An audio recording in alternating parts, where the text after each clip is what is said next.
पुरानी कहावत है, कहते हैं अकल न क्यारी उपजे और प्रेम न हाट बिकाए। G20 को खराब करने की कोशिश हुई और इस कोशिश को भारत ने जहां पलट कर रखने की कोशिश की, अभी पूरा हुआ भी नहीं था कि बाइडेन ने इसमें तड़का लगा दिया।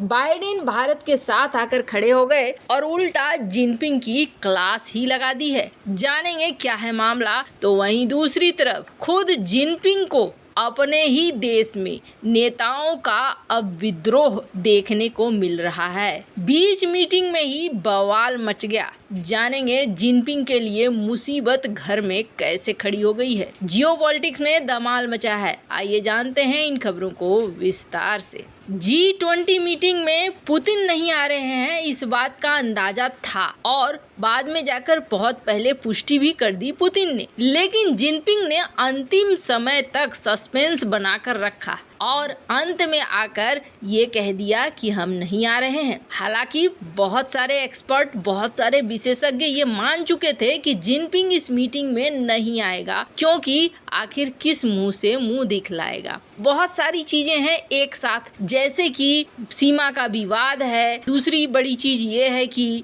भारत इकोनॉमी के मामले में उससे आगे निकल रहा है। तीसरी, जिनपिंग को ऐसा लग रहा था कि जैसे दूसरे जगहों पर जी हुजूरी के लिए मिल जाते हैं, वैसा भारत में नहीं मिलेगा और भारत में शायद उसे बेइज्जती महसूस हो। पर आपको बता दें, जिनपिंग ने किनारा किया और इसी बीच ये भी खबर आ गई कि बाइडेन की पत्नी को हो गया है कोरोना। फिर लगा कि ये भी आएंगे कि नहीं आएंगे, पर आखिरकार अमेरिका के राष्ट्रीय सुरक्षा सलाहकार जैक सुलिवन ने कहा कि हम G20 के प्रति प्रतिबद्ध हैं और हम आएंगे। जैसा कि राष्ट्रपति G20 में शामिल होने के लिए निकलने वाले हैं और यहाँ पर अर्थव्यवस्था है, दुनिया भर के बाजार हैं, इस बाजार के अनुसार हम लोग भी अपने आप को ढालना चाह रहे हैं। अच्छी बातें हो गई, बात साफ हो गया कि बाइडेन आ रहे हैं। अब आपको बता दें, एक मुद्दा था, G20 को असफल करने के लिए लगातार कोशिश हो रही है। जॉइंट डिक्लेरेशन को तो आने ही नहीं दिया जा रहा है। ये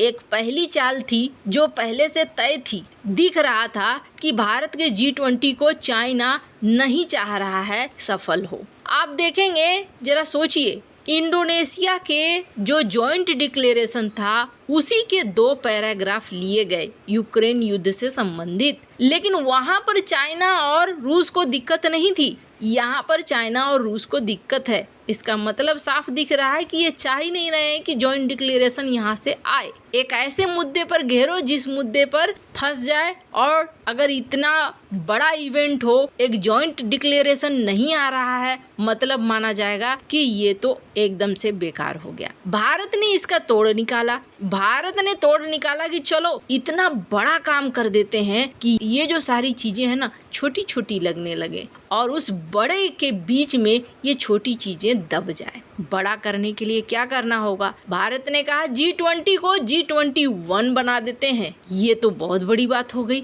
अब 1 में कौन आ रहा है? 1 में आ रहा है अफ्रीकी यूनियन। अफ्रीकी यूनियन, भारत ने ये प्रस्ताव तो रख दिया। अब सवाल उठा कि क्या भारत को साथ मिल रहा है? तो आपको बता दें, आखिरकार अमेरिका का साथ मिल गया और व्हाइट हाउस के अधिकारी ने कहा हम G20 के परमानेंट मेंबर हैं और नए परमानेंट मेंबर के रूप में अफ्रीकी संघ का गर्मजोशी से स्वागत करने के लिए उत्सुक हैं और हम समझते हैं कि G20 में अफ्रीकी संघ की आवाज G20 को मजबूत बनाएगी। खैर, बाइडेन ने राष्ट्रपति शी जिनपिंग की भी क्लास लगाई और कहा कि अपने पर्सनल चीजों को पर्सनल रखना चाहिए। G20 एक बड़ा मंच है और इसे सफल बनाने का काम करना चाहिए, न कि इसे बिगाड़ने की कोशिश करनी चाहिए। अब देखिए, G21 बनाने में समर्थन मिल गया, अफ्रीकी संघ इसमें शामिल हो गया, तो ये तो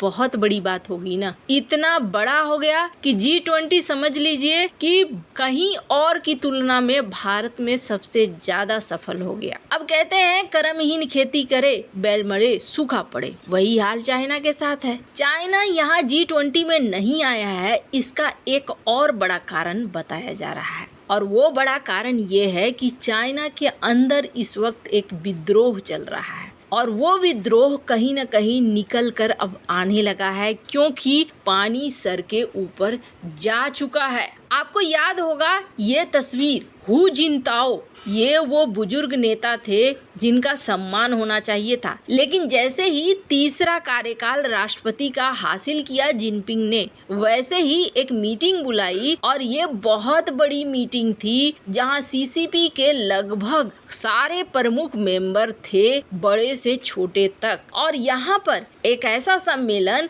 जो बंद कमरे में नहीं हो रहा था, बल्कि इस सम्मेलन में विदेशी पत्रकार भी थे। वहाँ हू जिनताओ को निकाल कर बाहर फेंक दिया था शी जिनपिंग ने, और ये मीडिया की सुर्खियों में खूब आया था। आपको बता दें, उसके बाद एक डर का माहौल हो गया। कोई भी नेता जल्दी खिलाफ नहीं बोलने लगा। लगने लगा उन्हें कि अगर हमने खिलाफ बोला तो हमारा पत्ता साफ हो जाएगा। बड़े बुजुर्ग नेता चुपचाप रहने लगे। पर क्या हुआ, सबको मौके का इंतजार रहता है और समय सबको समय देता है। ऐसा ही समय अब इन बुजुर्ग नेताओं के पास आ गया। एक मीटिंग हुई है हाल ही में, और ये मीटिंग बंद कमरे में हुई, पर बंद न रह सकी, क्योंकि चीनी राष्ट्रपति को पार्टी के नेताओं ने धज्जियां उड़ानी शुरू कर दी है। चीन के हालात ठीक नहीं है, इकोनॉमी डमाडोल चल रही है और शी जिनपिंग आलोचनाओं में घिरे पड़े हैं। कई सीनियर लीडर्स ने जिनपिंग को कड़ी फटकार लगाई है। अपने डर से वो बाहर आ गए हैं। उनका कहना है कि जिस तरह से आप देश चला रहे हैं, वैसे देश नहीं चलाया जा सकता है और आपको सारी चीजें ठीक करनी पड़ेंगी। आपको बता दें, जब बहुत सारा डांट हो गया, उन्होंने कहा कि अगर राजनीतिक, आर्थिक, सामाजिक उथल-पुथल